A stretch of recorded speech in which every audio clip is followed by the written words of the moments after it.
आपसे एक रिएक्शन मेरा कि इस वक्त राजनीति करनी चाहिए या राजनीति करनी चाहिए? हम सबको खुले मन से सबसे पहले भारत की सरकार के इस फैसले का स्वागत करना चाहिए। अर्पिता जी, लेकिन एक शब्द गजब का है। आपने सुना होगा, आपने तो सवाल भी पूछे हैं इस डिबेट में या किसी भी डिबेट में अगर पूछा जाए तो विपक्ष के जितने भी हमारे साथी हैं, प्रवक्ता हैं, नेता हैं, वो कहते हैं कि जब भी देश का मसला आएगा हम सब एकजुट हैं, पाकिस्तान को जवाब देंगे, आतंकवादियों को मुंह तोड़ जवाब देना चाहिए, हम सेना के साथ हैं, हम सरकार के साथ हैं। लेकिन जैसे ही यह शब्द आता है लेकिन, इनकी असली मंशा अपने आप उजागर हो जाती है। ये कहते हैं लेकिन हमारी दी हुई लिस्ट से हमारे सांसदों को नहीं चुना, इससे हमारी पार्टी की फजीहत और बेइज्जती हुई है। अरे भाई, ये तय कर लीजिए ना कि जो सांसद जा रहे हैं वो कांग्रेस के सांसद हैं कि कांग्रेस में सांसद हैं। आपको अगर इस बात की शंका है कि सरकार ने जिन सांसदों को जिम्मा दिया है जो कांग्रेस पार्टी के सांसद, हालांकि देश के सांसद पहले हैं, उन पर आपको शंका है कि वो आपके हिसाब से चीजें पोर्ट्रे नहीं करेंगे, इस वजह से इतनी बौखलाहट और बेचैनी आपके मन के अंदर है। अरे बहुत बड़े मसले को हमें डील करना है। आज सरकार के सामने बहुत बड़ी चुनौती है। हम एक बड़े मिशन पर काम कर रहे हैं कि पूरे विश्व में पाकिस्तान की सच्चाई को उजागर करना है। जिस तरह आतंकवाद एक विश्वव्यापी समस्या है, ऐसे में जरूरी है कि ऐसे देश का बॉयकॉट होना चाहिए। वैसी परिस्थिति में जब हमारे देश के सांसद चुने हुए प्रतिनिधि, जिनमें काबिलियत उनको सरकार मौका दे रही है जाने का, उन्हें जाने में कोई दिक्कत आपत्ति नहीं है। फिर यह शब्द लेकिन, कांग्रेस पार्टी को बहुत दर्द हो रहा है। यह समाजवादी पार्टी के लोग उनका साथ दे रहे हैं। कुल मिलाकर अर्पिता जी, एक दुखद चेहरा है कि ऐसे मोड़ पे हम सब खड़े हैं। ऐसी परिस्थिति का सामना पूरा देश कर रहा है जब चुनौती हमारे सामने है कि हम पाकिस्तान को, आतंकवादियों को मुंहतोड़ जवाब दें और पूरे विश्व के स्तर पर इनकी सच्चाई को उजागर करें। सिर्फ कहने मात्र के लिए इनकी तरफ से आता है कि हम सरकार के साथ हैं, लेकिन सच्चाई इससे इतर है। इनके लिए पॉलिटिक्स सर्वोपरि है। ठीक है अनिल जी, आपसे एक मेरा सवाल होगा कि जब हम ऐसे डेलीगेशन का निर्माण करते हैं या बनाते हैं और उनको हम विदेशी पटल पर भेजकर देश की बात को बताने के लिए भेजते हैं, और इस तरह की अगर चर्चाएं यहाँ पर होती हैं कि अरे आपने हमारे लिस्ट में से लोगों को नहीं रखा, आपने उनको नहीं रखा, आपने इनको नहीं रखा, इस तरीके की जो राजनीति है क्या कोई असर डालती है? जब आप विदेशी स्तर पर हैं जहां सबको एक हो जाना चाहिए, वहां अगर अलग अलग राय होंगी तो क्या वो नुकसान पहुंचाती हैं? देखिए अर्पिता जी, मैंने अपने कार्यकाल में बहुत बार देखा है कि बहुत सारे political leaders different political parties के बाहर आते हैं। आपको याद होगा सबसे बड़ा तो वाजपेयी जी को नरसिम्हा राव जी ने भेजा था, और वो वहां पर आकर के कितना इफेक्टिवली उन्होंने पाकिस्तान की ये सारी चीजें थे उसे काउंटर किया था। यूएन उस वक्त मैं वहीं पे था। तो मेरा मानना यह है कि ये एक बार डिसाइड हो गया कि लोग जा रहे हैं, तो इस वक्त में इस बात को आगे बढ़ाना ठीक नहीं है। दूसरी चीज, जहां तक लोग कि जिनके बारे में बातें हो रही हैं कि उनको चुना गया, क्यों चुना गया, तो देखिए जहां तक शशि थरूर जी की बात है, और मैं जब मिनिस्ट्री में था तो वो मेरे मंत्री भी थे और मैं उनको न्यूयॉर्क से जानता हूं अच्छी तरह से।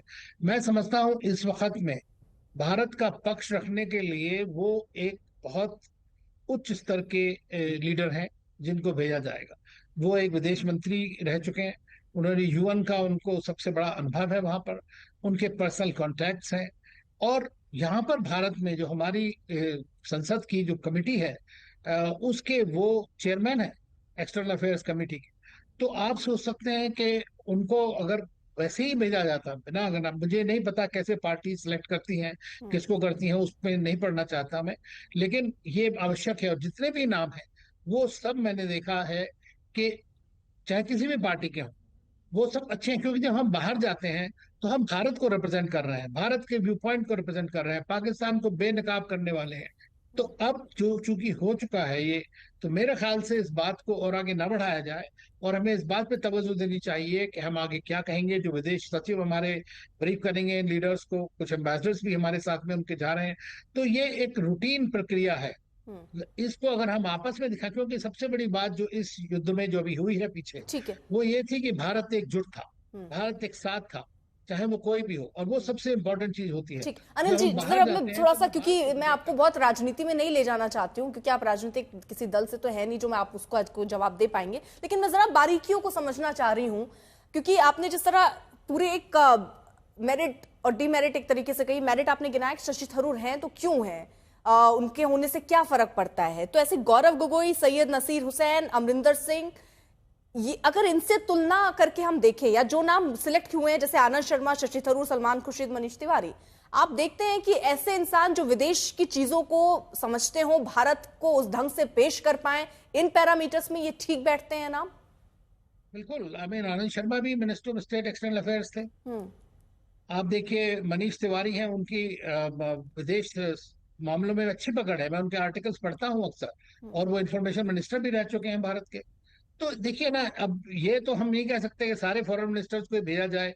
मैं तो समझता हूँ जितने भी हमारे सांसद हैं, हिंदुस्तान की जनता ने उनको भेजा है, सभी बराबर हैं। लेकिन हर एक चीज में एक स्पेशलाइजेशन भी बड़ा आवश्यक होता है। जब आप विदेश में जा रहे हैं तो आपको एक पूरा पर्सपेक्टिव होना चाहिए, एक बैकग्राउंड होना चाहिए, ताकि आप वहां से जो लोग क्वेश्चन करेंगे तो उसको आप काउंटर इजीली कर सकें। सर वो मेरिट आपको गौरव गोगोई, सैयद नसीर हुसैन और अमरिंदर सिंह में भी नजर आती है क्या? मेरे ख्याल से तो जितने लोग जा रहे हैं वो सब ठीक है। उसमें मैं सबके बारे में नहीं कहना चाहता हूँ, क्योंकि that will not be correct for my part. लेकिन मैं समझता हूँ कि जैसा उनके डिबेट्स मैंने देखी है पार्लियामेंट में, they are good articulate persons. This is very important. सारे ही नेता बात करते हैं, लेकिन मतलब यह है कि जो जिनके बारे में ज्यादा चर्चा चल रही है इस वक्त, एक काउंटर कर रहे हैं लोग, मैं उनके बारे में बोला जिनको मैं पर्सनली अच्छी तरह से जानता हूँ। और सर हमने 2008 में भी देखा जिस तरह से एफएटीएफ में पाकिस्तान को पहली बार ग्रे लिस्ट में भेजा गया था, उस समय डेलीगेशन गया था। इस बार क्या उम्मीद आप करते हैं एक राजनयिक के तौर पर इस तरह से डेलीगेशन भेजना क्या कर सकता है? देखिए, सबसे बड़ी बात यह है कि इसमें वो उस समय में और आज की समय में बहुत बड़ा फर्क है। सबसे बड़ा फर्क यह है कि पाकिस्तान इस वक्त यूएन सिक्योरिटी काउंसिल में खुद है as a non permanent member. तो उसका एक अंडू इन्फ्लुएंस हो जाता है जो भी उस वक्त होता है पावर में, तो इसलिए बहुत आवश्यक है। और मैं इसलिए समझता हूँ कि आपको उन लोगों के साथ में मिलना है। प्रेसिडेंट ट्रंप का जिस तरह से बयान आया, वहां पर भी आपको उनके एडमिनिस्ट्रेशन को कम्युनिकेट करना है कि कश्मीर अलग बात है और टेररिज्म अलग बात है। आप टेररिज्म के ऊपर बात हो रही है, भारत का जो रिएक्शन था वो टेररिज्म के खिलाफ था, और जो 22 अप्रैल की घटना है उसके खिलाफ था। जो पाकिस्तान एक टेरर स्टेट है और सारी दुनिया इस बात को जानते पूछते नकारती है, तो भारत को अपना पक्ष रखना है और हमें एविडेंस बताना है, हमें फैक्ट्स बताने हैं। और ताकि पाकिस्तान भी भेज रहा है बाय द वे अपने इस तरह के लीडर्स हाँ को। सर, यही मेरा सवाल था कि पाकिस्तान की तरफ से भी डेलीगेशन भेजना, भारत भी डेलीगेशन भेज रहा है, क्या हो सकता है फिर विदेश में इस तरह से अंतर्राष्ट्रीय पटल पर? देखिए, दो चीजें होती हैं जब उनको देखना है, तो उनको ये देखना है कि भारत कैसा देश है और पाकिस्तान किस तरह का देश है। वो जो भी कुछ कहेंगे वो उनका कोई, मैं नहीं समझता कोई क्रेडिबिलिटी इतनी होगी, क्योंकि सबको मालूम है, सारी दुनिया को मालूम है कि पाकिस्तान एक देश है जो आतंक को फैलाता है, आतंक को पनपाता है। यूएस में 50 यूएस डेजिग्नेटेड टेररिस्ट ग्रुप्स वहां पर हैं। अभी अभी आपने दिखाया सैफुल्लाह खालिद के बारे में, तो ही इज ऑल्सो लश्कर तैयबा का है, जो प्रिस्क्राइब्ड ग्रुप है वहां पर। तो मैं समझता हूं कि ऐसे में हमें अब जो सिलेक्शन हो गया है, अभी तो क्या पता है, अभी तो और भी ज्यादा हो सकता है डेलीगेशन सिलेक्ट हो और जाए, तो वो बाकी नाम भी उसमें एडजस्ट हो सकते हैं या नहीं हो सकते, मैं नहीं जानता हूँ। हर एक पार्टी का अपना ये एक औचित्य है कि किसको भेजें। ठीक है, बहुत बहुत शुक्रिया सर, आप इतने बेहतरीन तरीके से आपने चीजों को समझा दिया। ठीक है, और अभय जी कुछ कहना चाह रहे हैं? जी आ रही हूँ, शेख इस्लाम जी आ रही हूँ सर। अभय जी देखिए अर्पिता जी गंभीर बहस हमको करनी चाहिए। ये मत्था टेकने वाले विषयों पर मैं भी कह सकता हूं कि बगैर बुलाए आप मत्था टेकने, केक काटने गए।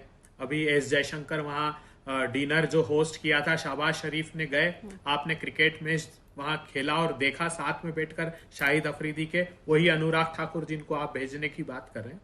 मैं विनम्रता से कहना चाहता हूं, अभी $304 मिलियन की टर्की के साथ अमेरिका ने एक डिफेंस डील की है।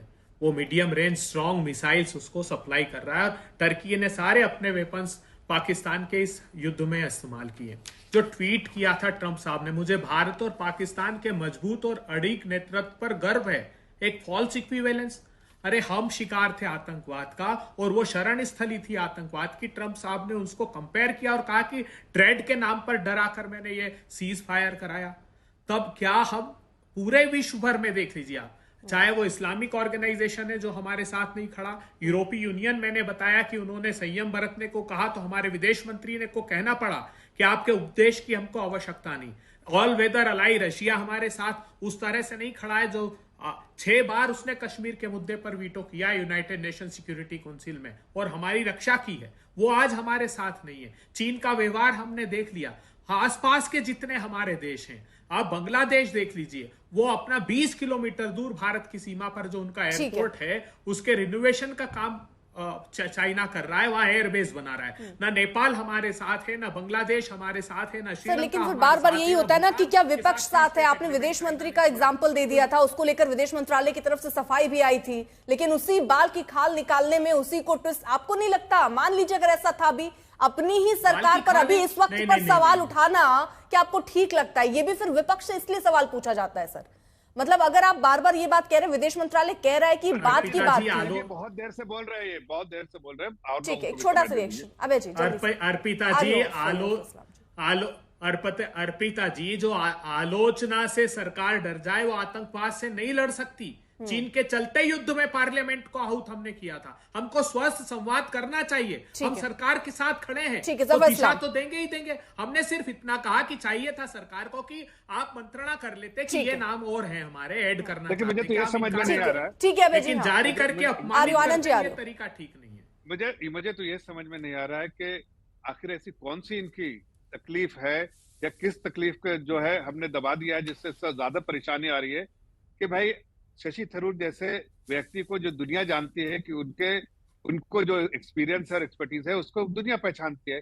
क्या कांग्रेस प्रधानमंत्री के लिए वो क्या कहते हैं मैं कहना नहीं चाहता। कांग्रेस पार्टी को क्या उनमें कुछ दिखता नहीं? शशि थरूर जी ने प्रधानमंत्री के लिए क्या क्या कहा है मैं कहना नहीं चाहता। गंदी आदत बोला, इनकी गंदी आदत है बीचों बोलने की, ये कभी सुधरने वाले नहीं है। ये देश पे बोलेंगे कि हम देश को सपोर्ट करेंगे, लेकिन हाथी के दांत खाने को दिखाने। लेकिन अभय जी, मुझे ये एक बार समझ नहीं आ रहा, शशि थरूर पर क्या दिक्कत है? आपकी पार्टी के नेता है ना सर, यही तो वो सवाल पूछ रहे, दिक्कत क्या है शशि थरूर से? ईगो हर्ट हो गया है या क्या दिक्कत है सर? देखिए वो क्या है, वो देश को रिप्रेजेंट करने जा रहा है। ठीक है, इसका जवाब, क्योंकि सर आप सही जो आप पूछ रहे हैं ना, वही सवाल मैं उनसे पूछ रहा हूँ। अबे जी, क्या दिक्कत है शशि थरूर के नाम से? किसका ईगो हर्ट हो गया सर? उनके नाम से क्या दिक्कत? किसी ने, हमने कहा